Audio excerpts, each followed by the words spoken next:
Salut à tous, durant cette séquence vidéo, on va voir la structure répétitive tant que ou la boucle while ou cela. La structure répétitive tant que ou la boucle while, c'est une structure qui permet de répéter un bloc d'instruction tant qu'une condition est vraie, c'est-à-dire la répétition des conditions dépend à une condition. Si condition est vraie, je répète, sinon j'ignore le bloc d'instruction, je passe à l'instruction qui suit la boucle tant que ou la boucle while. Pour la syntaxe de la boucle while, il est le suivant: while condition, exécuter le bloc d'instruction. Donc, pour exécuter ce bloc d'instruction, la condition doit toujours avoir la valeur vraie. Et pour sortir de la boucle while, la condition doit avoir la valeur faux pour exécuter les instructions qui suivent la boucle while. Pour bien comprendre le fonctionnement de la boucle while, prenons un exemple d'un programme qui permet d'afficher une suite de valeurs entre 1 et 10 en utilisant la boucle while et la boucle trompeuse et faire la différence entre les deux types de boucles. On commence par la boucle for, on affiche le message suivant. Programme avec la boucle for, on a besoin de variable n qui comporte une répétition dans ce cas ci 10. On va parcourir notre boucle, on a besoin de variable i, c'est-à-dire le compteur qui prend au début la valeur 1. Le pas d'incrémentation c'est 1 et la valeur finale c'est n, et on affiche la valeur de i, 10 i. Cette boucle permettant d'afficher la suite des valeurs entre 1 et n. Pour écrire le même programme avec la boucle while, on a besoin d'une condition. Dans la boucle for, la condition est que le compteur i doit être inférieur ou égal à n pour afficher la valeur de i. Pour écrire notre programme avec la boucle while, on affiche le message suivant.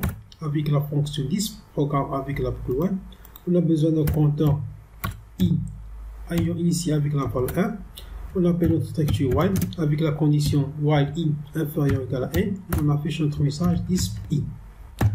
Dans la boucle for, le compteur i s'incrémente automatiquement. Par contre, dans la boucle while, il faut l'incrémenter manuellement. Pour ça, on va écrire i reçoit i plus 1 pour ne pas avoir une boucle infinie. Testons maintenant notre programme qui affiche la suite des valeurs numériques allant de 1 jusqu'à n avec la boucle while et la boucle tant que. Donc, vous cliquez sur enregistrer et exécuter pour avoir le résultat. Donc, dans le console syllabe, voilà le résultat du programme qui affiche les valeurs numériques allant de 1 jusqu'à 10 avec la boucle while, avec la boucle for, pardon. Et la deuxième boucle qui permet d'afficher le même résultat avec la boucle while.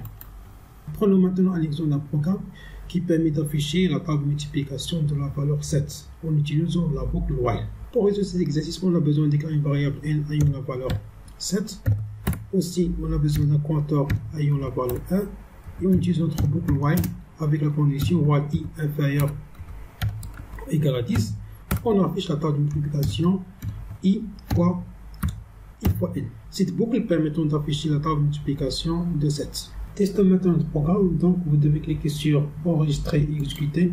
Et le console syllabe affiche la table de multiplication de 7. Dernier exemple, écrire un programme qui affiche le factoriel d'un nombre n saisi par l'utilisateur en utilisant la boucle while. Pour résoudre cette question, on demande premièrement à l'utilisateur de saisir une valeur n. N reçoit input saisir un nombre n. Puis on initie le variable résultat f avec la valeur 1, initie son compteur avec la valeur 1, on applique notre condition avec la boucle while, while i inférieur ou égal à n, f reçoit f fois i, et incrémentation i reçoit i plus 1. Et à la fin de la boucle while, on affiche notre résultat 10 f, c'est le résultat du factoriel. Testons maintenant notre programme, vous devez cliquer sur enregistrer et exécuter, et le programme vous demande de saisir la valeur de n.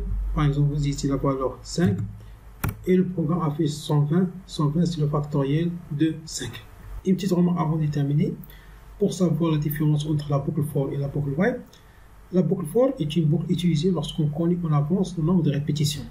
Par contre, la boucle while est utilisée lorsque le nombre de répétitions dépend à une condition. Dans la séquence vidéo prochaine, on va voir une série d'exercices sur la structure répétitive, la boucle while et la boucle tant que.